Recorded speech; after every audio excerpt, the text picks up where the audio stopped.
উত্তেজনার মধ্যে হরমুজ প্রণালী কার্যত বন্ধ করে দিয়ে তারা বিশ্ব জ্বালানি সরবরাহে বড় ধাক্কা দিয়েছে। এই হরমুজ প্রণালী দিয়ে বৈশ্বিক তেলের প্রায় 20% পরিবাহিত হয়, অর্থাৎ একে নিয়ন্ত্রণ মানে পুরো বিশ্ব অর্থনীতিকে নাড়িয়ে দেওয়া। ফলাফল তেলের দাম। আসসালামু আলাইকুম ভিউয়ার্স, দেশ ও দেশের বাহির থেকে যারা আমার ভিডিওটি প্লে করেছেন জানাচ্ছি আন্তরিক শুভেচ্ছা অভিনন্দন। আশা করি সবাই ভালো আছেন, সুস্থ আছেন, আলহামদুলিল্লাহ। তো ভিউয়ার্স, ইরান, আমেরিকা ও ইসরায়েল ত্রিমুখী যুদ্ধের প্রভাব পুরো বিশ্বকে যেন এখন জ্বালিয়ে দিচ্ছে। উত্তপ্ততা ছড়িয়ে পড়েছে জ্বালানি থেকে অর্থনীতিতে।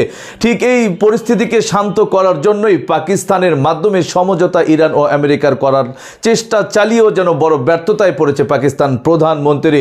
কিন্তু এই বৈঠকের পর থেকেই আবারও মধ্যপ্রাচ্যে শুরু হয়ে গেছে নতুন ধরনের যুদ্ধের রাজনীতি। হরমুজ প্রণালীকে কেন্দ্র করে এবার পাগল হয়ে গেছে প্রায় ডোনাল্ড ট্রাম্প।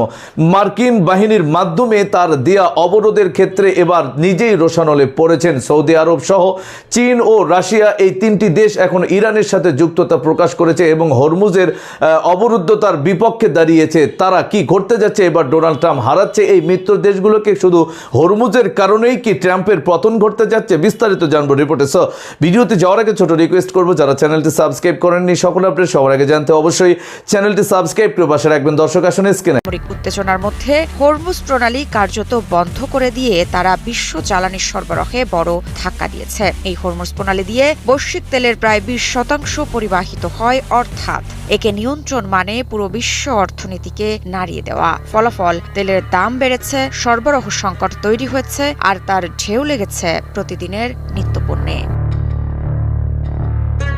তবে এই ঘটনাগুলো নতুন কিছু নয়, কারণ ইতিহাসেও এর ছাপ আছে। 1973 সালের আরব তেল নিষেধাজ্ঞা দেখিয়েছে কিভাবে অর্থনৈতিক নির্ভরশীলতাকে অস্ত্র বানানো যায়। তবে পার্থক্য হলো আজকের বিশ্বে বাণিজ্যিক সংযোগ অনেক বেশি গভীর, ফলে আঘাতের প্রভাবও বহুগুণ বেশি।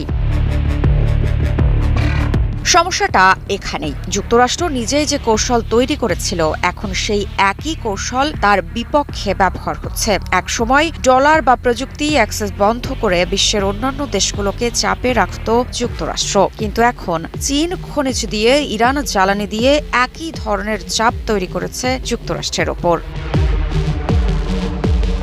বিশ্লেষকদের মতে এটা শুধু কিছু বিচ্ছিন্ন ঘটনা নয়, বরং বৈশ্বিক ক্ষমতার ভারসাম্যে বড় পরিবর্তনের ইঙ্গিত। একক আধিপত্য থেকে সরে বিশ্ব ধীরে ধীরে যাচ্ছে বহুমুখী শক্তির দিকে, যেখানে প্রতিটি বড় রাষ্ট্রই নিজের শক্তিকে অস্ত্র হিসেবে ব্যবহার করতে প্রস্তুত। সবচেয়ে বড় বার্তা হয়তো এটাই, যুক্তরাষ্ট্র এখন আর এমন এক বিশ্বে নেই যেখানে তার প্রতিটি পদক্ষেপ বিনা প্রতিরোধে কার্যকর হবে। ডোনাল্ড ট্রাম্প এখন আসলে ইরানে আবারও হামলা করার কথা চিন্তা করতেছেন, এবং এই আলোচনা ভেস্তে যাওয়ার পর, যেটা ইসলামাবাদে হয়েছিল, পাকিস্তানের রাজধানী ইসলামাবাদে দুই পক্ষের ভিতরে, সেটা ভেস্তে যাওয়ার পরে আসলে সবাই চিন্তা করতেছিলেন যে ট্রাম্প কি করবে। ট্রাম্পের একটা দীর্ঘ নীরবতা ছিল কয়েক ঘন্টার।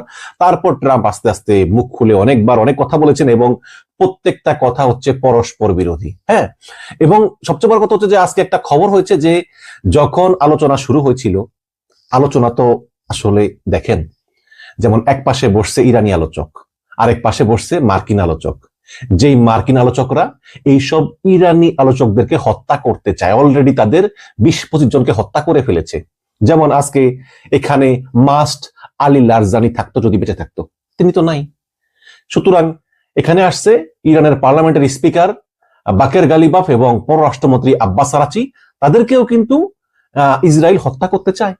সুতরাং এই যে হত্যাকারী এবং হত্যার শিকার টার্গেট, এই দুই পক্ষ টেবিলের পাশে কিন্তু সহজ না পরিস্থিতি। হ্যাঁ, এগুলো যারা বসে তারাই বুঝতে পারবে। ইরান নেতারা তো তাদের মানে জীবন হাতে নিয়ে ঘোরে। তো এর ভিতরেই যে দুইজন ছিল আলোচক, স্টিভ হুইটকফ এবং জ্যারেড কুশনার আবার ট্রাম্পের মেয়ের জামাই। তো এই দুইজনকে বলা হয় Israeli agent, but vice president JD Vance তিনি নিরপেক্ষ। তো এই স্টিভ হুইটকফের সঙ্গে নাকি প্রায় হাতাহাতি পর্যায়ে চলে গিয়েছিল ইরানের পররাষ্ট্রমন্ত্রী আব্বাস আরাচি, যিনি কিনা খুবই শান্ত, এবং তিনি খুব প্রশংসা কুড়িয়েছেন যে এই ইরান যুদ্ধকে তিনি যেভাবে ট্যাকেল করেছেন, এবং তাকে ইতিমধ্যে বলা হচ্ছে যে ফাদার অফ ডিপ্লোমেট।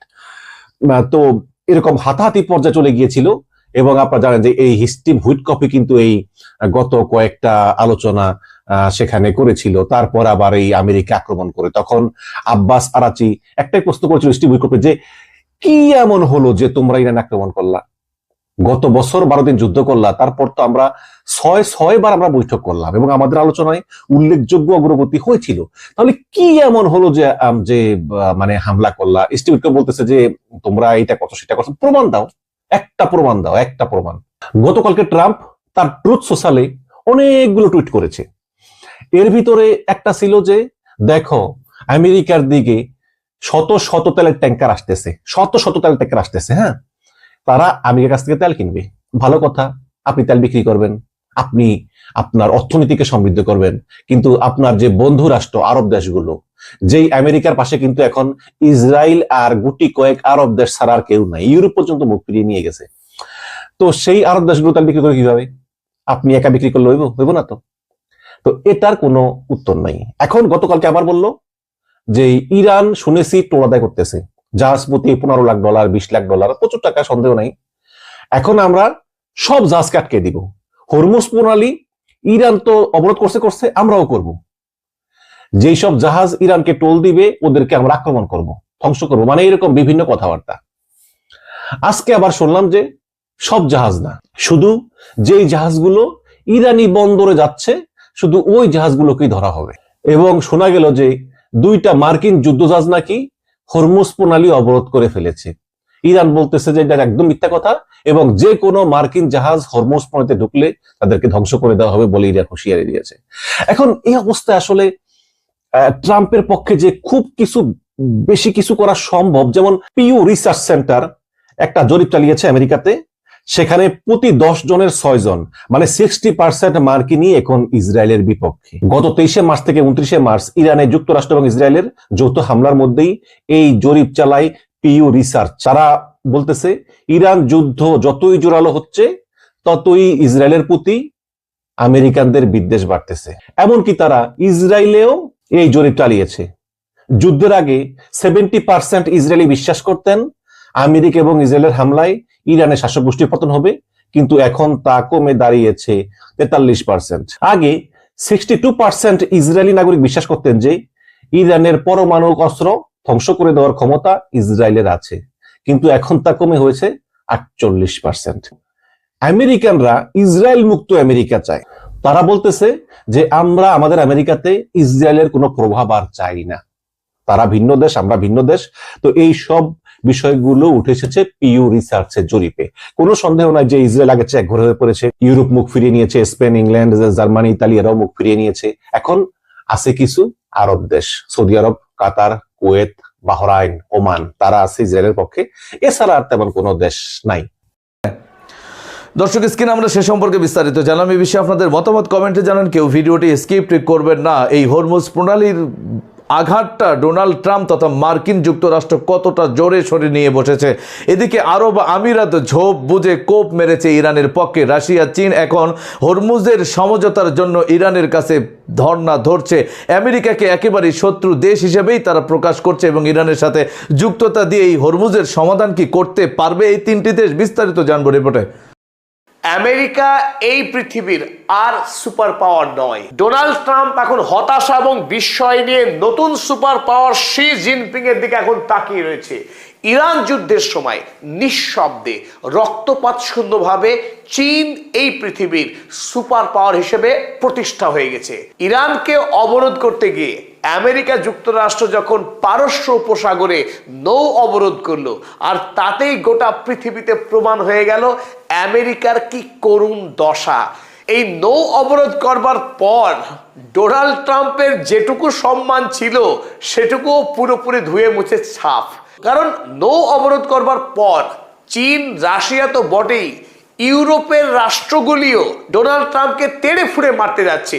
অথচ ইরান যখন হরমুজ প্রণালীকে বন্ধ করে দিল ইউরোপীয় রাষ্ট্রগুলোর জন্য, আমেরিকার জন্য, এমনকি টোল নেয়ার আইনি বন্দোবস্ত করলো, তখনও কিন্তু ইউরোপ মহাদেশ ইরানের বিরুদ্ধে একটি টু শব্দ করতে পারেনি। তারা শুধু এটুকুই বলেছিল তারা ইরানের সঙ্গে আলোচনায় বসতে আগ্রহী এবং এই সমস্যার সমাধান করতে চায়। কিন্তু উল্টো থেকে ইংল্যান্ড, ফ্রান্স, স্পেনের মতো রাষ্ট্র সরাসরি আমেরিকা যুক্তরাষ্ট্রের এই নৌ অবরোধ সম্পূর্ণ বেআইনি এবং অন্যায্য বলে দাবি করলো। এখান থেকেই প্রমাণ হয় যে আমেরিকা যুক্তরাষ্ট্র পৃথিবীতে আর মোটেই সুপার পাওয়ার নয়, বা কোনো রাষ্ট্রই আর আমেরিকাকে খুব একটা পাত্তা দিতে নারাজ। তাছাড়া আরো বড় কথা, আমেরিকার এই নৌ অবরোধের পেছনে একটি বড় কারণ ছিল ইরানের কাছ থেকে চীন যাতে তেল না কিনতে পারে। কিন্তু মার্কিন নৌসেনার এই পারস্য উপসাগরের অবরোধকে থোড়াই কেয়ার করে দুটি চীনা জাহাজ তেল ভর্তি করে নিয়ে তাদের চোখের সামনে দিয়ে আজ পার হয়ে গেল। আমেরিকার নৌসেনারা চেয়ে চেয়ে তাকিয়ে দেখলো, কিন্তু চীনের এই তেল ভর্তি ট্যাঙ্কারকে আটকাবার সাহস মতো করতে পারেনি মার্কিন যুক্তরাষ্ট্র। আর এতেই প্রমাণ যে সুপার পাওয়ার এখন আমেরিকা নয়, চীন। ডোনাল্ড ট্রাম্প কদিন আগে ধমক দিয়েছিল চীনকে উদ্দেশ্য করে যে যদি কোনো রাষ্ট্র ইরানকে অস্ত্র পাঠায়, সেই রাষ্ট্র যদি আমেরিকাকে আবার পণ্য বিক্রি করার চেষ্টা করে, সেই পণ্যের উপরে ফ্ল্যাট 50% ট্যারিফ চাপানো হবে। তারপরে আমেরিকার পাতা এই নৌ অবরোধকে থাপ্পড় মেরে অনায়াসে চীনের জাহাজ পার হয়ে গেল তেল নিয়ে। তাতেই প্রমাণ যে আমেরিকা যুক্তরাষ্ট্রকে মোটেই কেউ আর পাত্তা দিচ্ছে না, বা আমেরিকা যুক্তরাষ্ট্র চীনের বিরুদ্ধে লড়াই করা কিংবা তার জাহাজকে আটকে দিয়ে শক্তি জাহির করা মোটেই এই মুহূর্তে আমেরিকার পক্ষে সম্ভব হচ্ছে না। তাই নিঃশব্দে ইরান যুদ্ধ পৃথিবীতে একটা বৃহৎ পরিবর্তন নিয়ে এসেছে। আমরা বলছি IRC, ইরান, রাশিয়া, চায়না, এই জোট। একদিকে ভ্লাদিমির পুতিন, শি জিনপিং এবং আয়াতুল্লাহ মুস্তফা খামেনেই, এই তিন বৃহৎ নেতার যে জোট বর্তমান পৃথিবীকে নিয়ন্ত্রণ করছে। আর যে পৃথিবীতে আমেরিকা যুক্তরাষ্ট্র খাবি খাচ্ছে, সাগরে এখন ডুবছে মার্কিন সাম্রাজ্য, যে সাম্রাজ্যকে টেনে তোলা তো দূরের কথা, ইউরোপ মহাদেশ আরো ডুবিয়ে দিচ্ছে সাগরের তলদেশে। কারণ এতদিন ধরে আমেরিকা গোটা পৃথিবীর উপরে যে দাদাগিরি করেছে নেটোর মাধ্যমে, সেই নেটো অর্থাৎ আমেরিকা, কানাডা এবং ইউরোপীয় রাষ্ট্রগুলো, তারা যে পাওয়ার ব্লক তৈরি করে গোটা পৃথিবীকে শাসন করত, সেই পাওয়ার ব্লক এখন বড় সড়ো ফাটল। নেটো এখন রীতিমতো অদৃশ্য, নন ফাংশনিং অর্গানাইজেশন। ইউরোপ এবং আমেরিকা তারা এই মুহূর্তে পুরোপুরি বিচ্ছিন্ন হয়ে গেছে, বরং মধ্যপ্রাচ্যের সঙ্গে গাঁটছড়া বেঁধে ইউরোপ মহাদেশ কোনো ক্রমে প্রাণে বাঁচার চেষ্টা। দর্শক, স্ক্রিনে আমরা সে সম্পর্কে বিস্তারিত জানলাম। সো ভিডিও এই পর্যন্ত। ভালো লাগলে লাইক অ্যান্ড কমেন্ট করবেন। দেশের সকল আপডেট সবার আগে জানতে অবশ্যই চ্যানেলটি সাবস্ক্রাইব করে পাশে রাখবেন। দেখা হবে পরবর্তী ভিডিওতে ইনশাআল্লাহ। আসসালামু আলাইকুম ওয়া রাহমাতুল্লাহ।